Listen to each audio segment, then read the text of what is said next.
Coming up on ATV News. The Boy Scouts of America are letting girls in. We'll show you who's not happy about it. It went through this playground and demolished this fence. We'll tell you what it was. The founder of the Satanic Temple spoke at USU. You don't have to guess his message, we'll show you.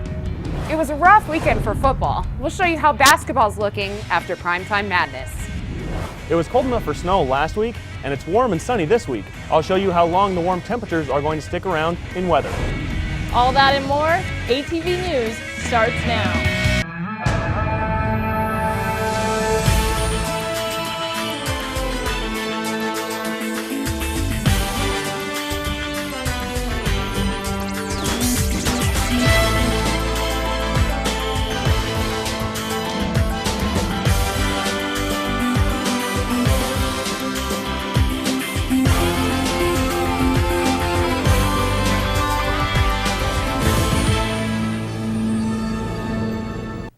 Welcome to ATV News, I'm Erin Cox. And I'm Braden Clark.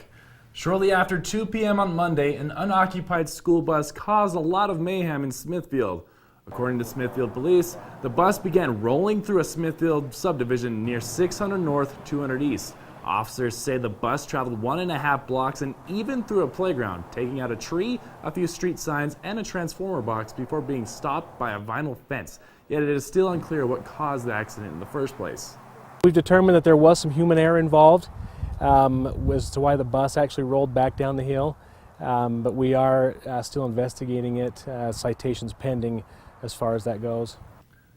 I gotta say, it's really lucky that there are no children or people on the sidewalk during that event. And no one was injured, thank heavens. The Boy Scouts of America announced they are accepting girls into their program starting next May. I went to our local Girl Scouts and Boy Scouts to hear what they think about this new change. Badges and crafts. I made for my mom. 10-year-old Sage has been going to Girl Scouts for 3 years. I like seeing my friends and I like making new friends. But it's more than just badges and crafts for her single mom, Jill. It's wonderful to have these amazing women and other girls in our lives to help where I can't. And with the BSA announcement last week, she's asking herself, does that then get rid of the Girl Scouts? This is the same group of girls. Girl Scout troop leader Deb, who started her own troop almost 10 years ago. I have 10 Girl Scouts in my troop, but I've had as many as 40. Says she has accomplished so much with her Girl Scouts over the years, spending anywhere from 5 to 15 hours a week working on projects like this National Monuments video. While teaching full-time at Utah State University, her love of the program and the girls, I love Girl Scouts. she says makes it all worth it. I would do anything so that they have one more experience that will help them get a little bit closer to what they want to do. Deb says she's frustrated with the BSA's announcement that it fails to recognize a successful Girl Scout program and won't really provide new opportunities for girls. There's no reason for Girl Scouts to join a different organization that's still going to segregate them out. It's a concern these Boy Scouts from Troop 1 have as well. It'll be different completely, and we would have to definitely rework most of our organizations and like how we do campouts and stuff, tenting assignments. Details for the new changes to the program aren't all hashed out, but what we do know is that Scouting is a program to help youth learn how to become leaders in their community. Attention! It gives them a goal to shoot for and work, and it makes boys like they grow up to be men because of this program, and hopefully it will be girls growing up to be, you know, successful women. But for now, we'll follow BSA policy. And we're going to wait for instruction from them, basically. As an American. Troop 1 is the only non-denominational scout group in Cache Valley and has been around for over 100 years. 100 years? That's impressive. It's a long time. Last night, after more than a month of discussion and public comment, the Logan City Council voted on whether they would give public funds to the Logan Festival Opera and Musical Theater. The council unanimously approved Resolution 1743, giving the opera company, which owns both the Utah Theater and Center Street and the Don Sante building on 100 West, a one-time payment of $150,000. Supporters say it's worth the price to save the rich culture that the theaters bring to Logan. While opponents say tax dollars shouldn't be used to prop up a failing business, Councilwoman Holly Danes says that the money will come with several requirements that the opera company has agreed to follow. If UFOMC is to continue its performances, it must face the reality of operating as a viable business with its partners, both public and private. And these partners need the assurance that the opera will make the difficult and sometimes painful decisions that would be necessary to make this transition.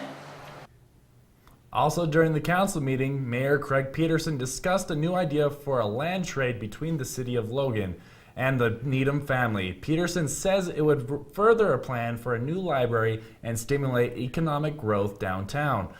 Now, the plan is still in the early stages, and Peterson says it may be up for a public comment next council meeting. Tonight, USU celebrates the 50th year anniversary of the Chase Fine Arts Center and the opening of the brand new Danes Concert Hall.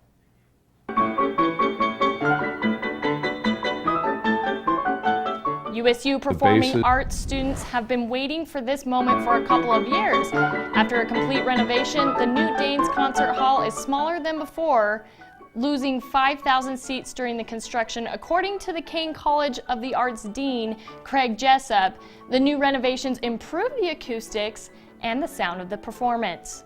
The basses on the stage left can hear the violins on stage right, and the violins at the front can hear the woodwinds and the brass at the back. Before, it was very difficult for the ensemble to hear itself, which is critical for making good music. Starting at 7:30 p.m., the grand opening will host a Tony Award-winning singer and actress Kelly O'Hara. Tickets are currently sold out, but it should be an exciting event. Have you been into the new concert hall yet? I haven't, but I used to go when I was younger. I can't believe they got rid of 5,000 seats. It's beautiful. You have to check it out. It's an incredible experience.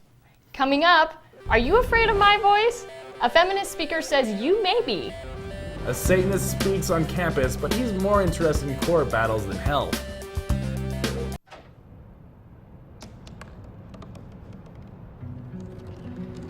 They said I couldn't dream. Called me a piece of trash and swore that's all I'd ever be.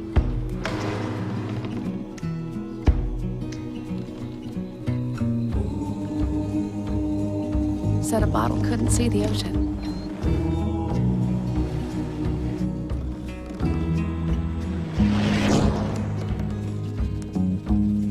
Give up. Go back to the dumpster. But I didn't listen. I made my way.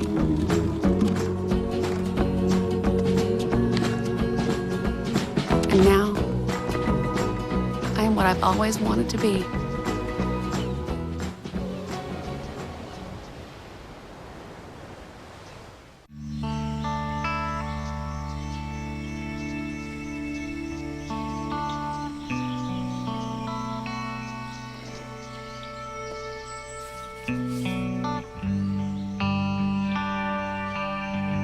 This is the moment I knew. His future had no boundaries. There are some moments only the forest can inspire. Find yours at discovertheforest.org.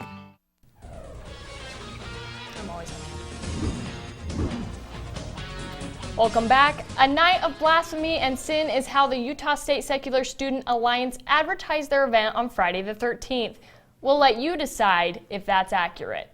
The event featured a founder of the Satanic Temple, Lucian Greaves, speaking about the beliefs and disbeliefs of the temple's members and the political causes the temple fights for, such as removing laws which they believe unfairly benefit religious people. If gay couples were going to go into a bakery that refused to serve them, we would go to them and make them make a cake for Satan. Greaves spoke against several other issues as well, like religious monuments on public grounds and undue burdens placed on women who are seeking abortions.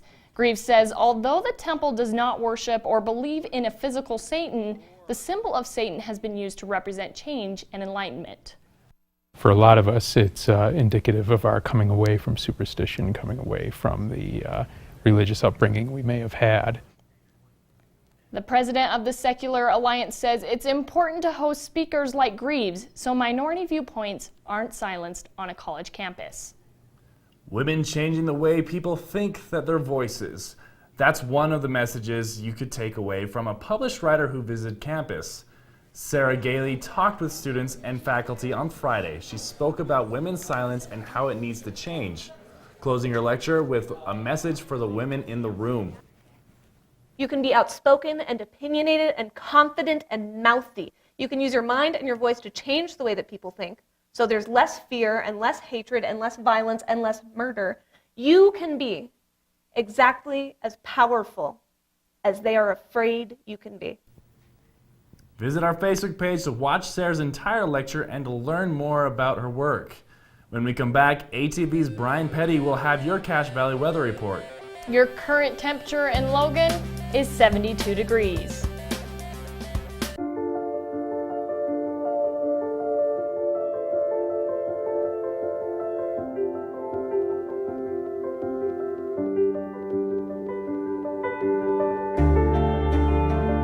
Body language. Without saying a word, it can tell you so much.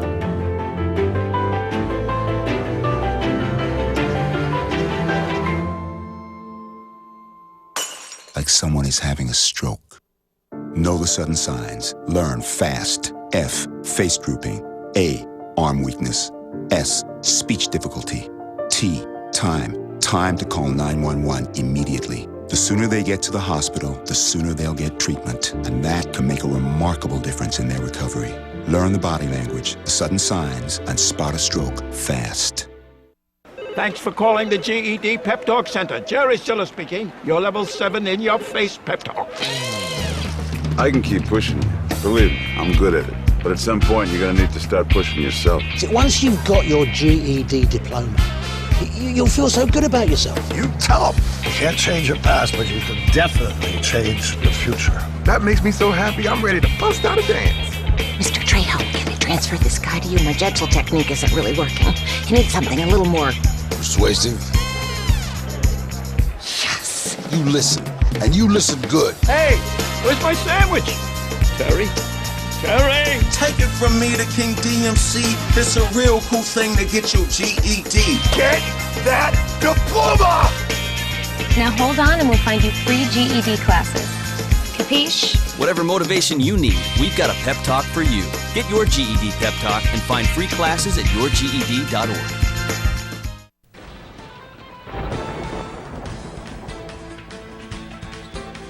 Thanks for sticking around. The weather has been changing a lot this past week. Can we expect these warm weathers to stay around, Brian? The warm temperatures are going to stick around for a couple of days, but I can't promise much more than that. But first, let's take a look at some pictures of snow in southern Idaho they got last weekend. These are some pictures that my brother sent to me. They got between 3 and 4 inches of snow, which was completely unexpected as we didn't get any here. As you can see in his backyard, there was a lot of snow, and a finishing shot of a wonderful snowman that he and his family built. So let's take a look at we're taking a look at our national radar here, and there's a couple storms that we want to keep our eyes on, especially with this travel weekend with fall break coming up for a lot of different schools. The first one is going to be this one down here in Florida. These are remnants of Hurricane Nate. And that hurricane made a big impact on Florida, Georgia, Mississippi, all the way up into the Carolinas. But we'll talk about that more in a minute. The one that we're more concerned with here in Utah is the one here hitting Washington and Oregon now. Green is showing light rain, and the blue is a little bit of cloud cover, and it's just starting to work its way over into Idaho. But let's take a look closer at both of these storms, and I can explain a little bit what's going on. So first, this was the one that we're more concerned about. This one is going to work its way north to south, and the green is showing light rain, and every now and again there's a little bit of yellow and red that you can see. That yellow is really, really heavy rain. They're seeing between 2 and 3 inches here and possibly more in those yellow areas, and when they start to turn red, that's extremely, extremely heavy rain and precipitation coming down. And with temperatures there, sometimes they're seeing freezing, it can turn into snow, and that's slowly going to work its way into our neighborhood. And also this one here, like I said, this is remnants of Hurricane Nate. You can see a lot of yellow, a lot of red. Florida saw more than 5 inches of rain, and that is going to continue to kind of circle around here in the Gulf, hit Florida, and even come back. It's possible it could hit Georgia, bringing them 2 to 3 more inches of rain, which is a bunch. But let's take a look at our state radar and see what's going on currently right now. And as you can probably tell if you've gone outside at all today, there is beautiful sun, warm temperatures, and not much to speak of at all. You can see a couple little blips here on the radar, blue and green, but that's just a couple little blips. It's not really signifying anything. So as we take a look at our full 7-day forecast, we can see what you can expect for the next few days. Today, a high of 71, sunny and warm. It's beautiful out there today. I suggest taking advantage of the warm temperatures that we're going to see today and going into tomorrow. A low of 36. It's not even going to get to freezing for the next few days. And then a high of 74 on Thursday. Beautiful, beautiful weather for fall. We haven't been seeing a lot of that, and it is nice to have that back around. But as we work into Friday, as the weekend starts, 20% chance of rain, a high of 60. It's a 14-degree drop from Thursday to Friday, which is big. And the low, look at that low, 29 degrees, well below freezing. So make sure that you bundle up. And as we work through more of the weekend, Saturday, that chance of rain increases to 30%. And the low and the high actually drops even more. 54 degrees is all that we're going to see on Saturday. It's cold. Working from Saturday into Sunday, the chance of rain is slowly going to go away, but it's going to stay mostly cloudy as it takes time for those clouds to clear out. But the temperature is going to get 62 as a high, 38 as a low. And then as we work from Sunday into Monday, it's going to go from mostly cloudy to partly cloudy, and no chance of rain on that day either. 64 is a high, 34 is a low. Tuesday, we're going to see sunny, warmer temperatures, 63 degrees is a high, and just getting to freezing on that day. So the next couple of days, it's going to be nice, it's going to be warm, but after Thursday, I can't promise you much. I love the fact that the weather has decided to ruin my fall break here in Logan by making it below freezing weather. Yeah, it is unfortunate. Are you guys doing anything fun for fall break? Have you ever heard of homework? Oh, that's not fun. That is not but fun. But we can tell you what is fun. When we come back, Skyview put a beat down on Ridgeline High School. We'll show you how bad it was. USU basketball hosted their annual Primetime Madness event last week. We'll let you know what to expect this season. Sorry, I've got big ideas. As a college student, you have big ideas to make a big difference on campus. Why not get funding for those ideas in a big way? The Blue Goes Green Grant provides funding for student sustainability projects. These projects help USU students be more environmentally responsible, live healthier, and save money. To find out more, go to usu.edu/BGG. Get funding for your Blue Goes Green idea in a big way. Blue Goes Green. Make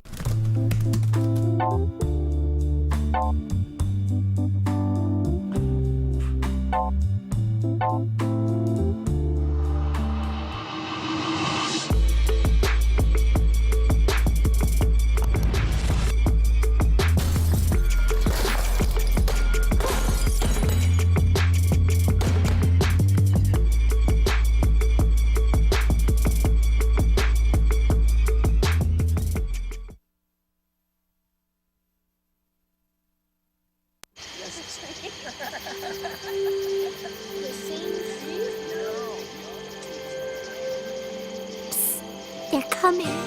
Places, everybody. Light check. 1, 2, 1, 2. Everything looks good on our end. And lights. Come alive with the forest. Visit discovertheforest.org to find a forest near you. You sure you don't want some? It's chamomile. Listen, You are extremely terrifying. Just the scariest undead subhuman thing on TV, and I really mean that. But I am worried that you could give my kids nightmares if they see you, so I'm gonna have to block you. So that's it. Oh, and tell the zombies they're blocked too.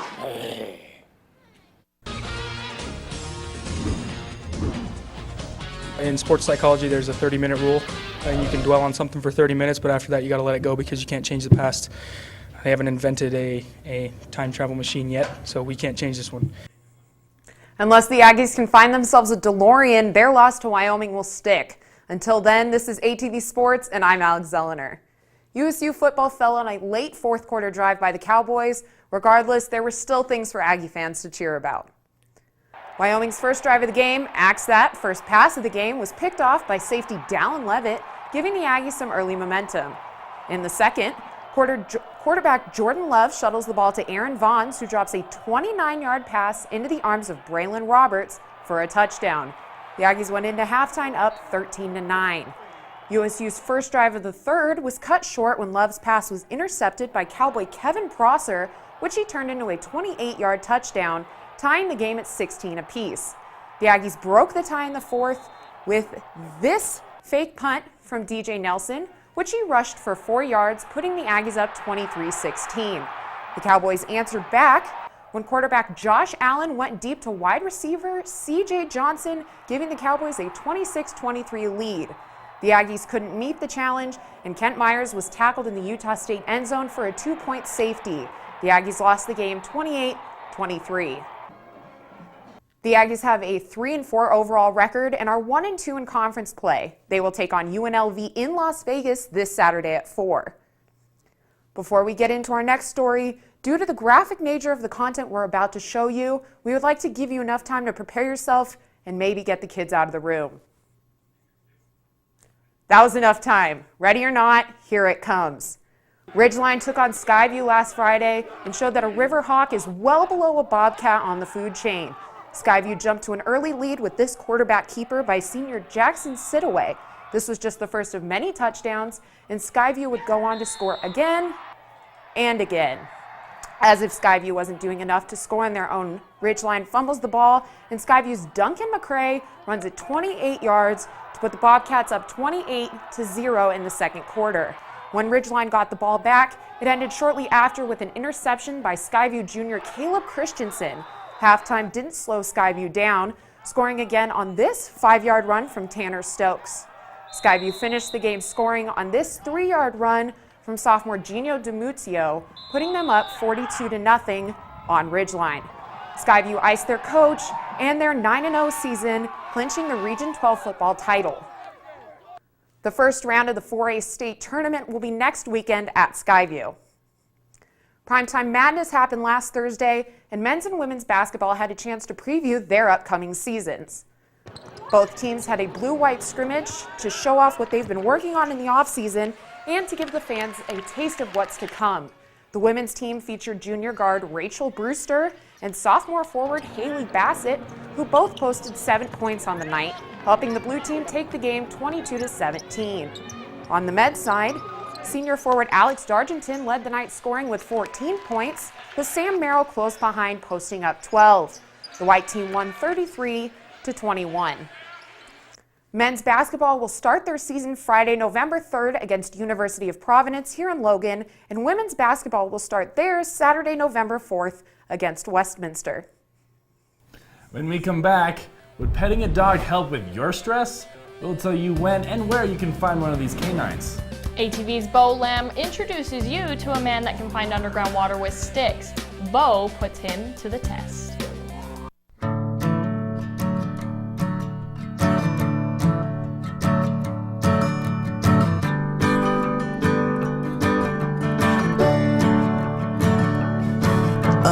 Listen now, can you hear the bluebirds? Oh, look up now, can you feel the sun? Whoa, whoa, whoa,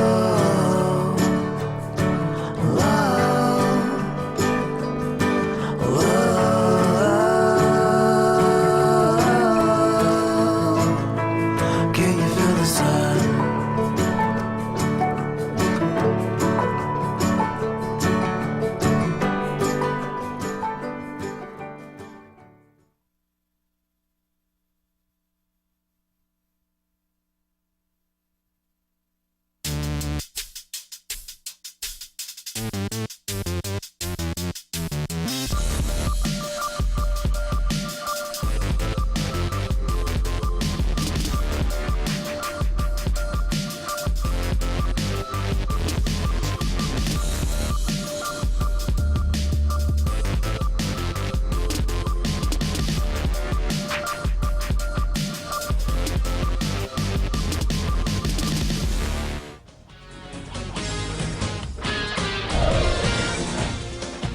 Welcome back.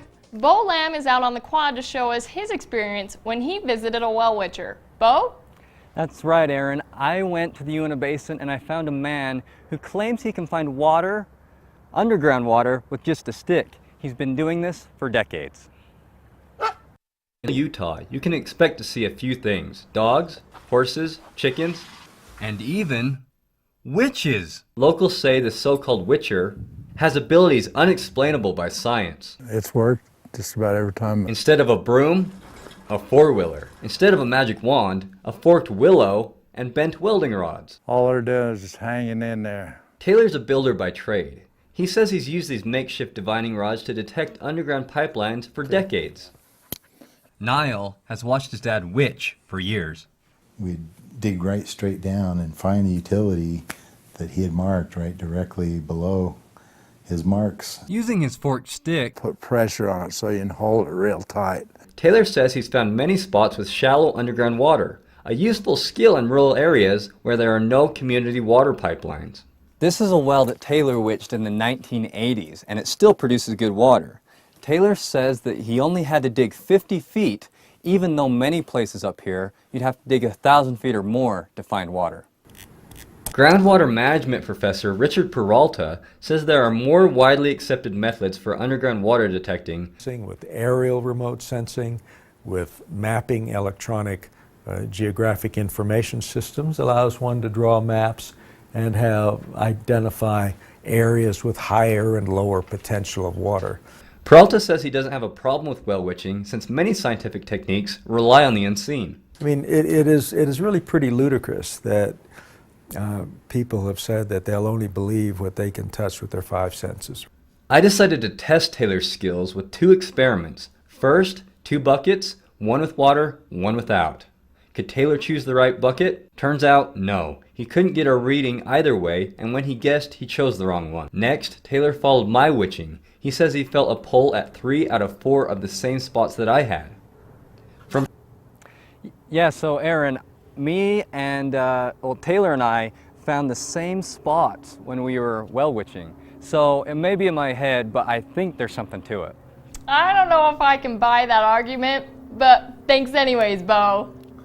See, I don't know if you're giving Bo enough credit. He's a very smart man. Smart or not, I'm not sure I can buy the well witching thing, but I'll have to try it for myself. I think he can find water underground. Some people just need a helping hand, others prefer a paw. At the Utah State Library, you can find both. Every Tuesday afternoon, a corner of the Merrill Kazir Library is reserved for a group of 4-legged and 2-legged friends. Trained handlers bring these therapy dogs to the library to help people relieve stress. And if you're not a huge dog fan, there's just something about that face and that attention that they give people that is just really rewarding to watch, and Sugar loves it. The dogs are at the library every Tuesday at 2 p.m. for an hour. Lint rollers are provided. National Academy of Television Arts and Sciences, you know, the Emmys, they honored our program with this Best Newscast Award for our magazine show. It was the Cash Rendezvous Christmas edition. Congratulations to that crew who have all graduated. We hope to follow in your footsteps. I love seeing our broadcasts winning these awards. It gives me hope that we can too. Thank you for joining us on this edition of ATV News. Catch all the latest editions of ATV News on our Facebook page and follow us on Instagram and Twitter. Have a great day, Aggies.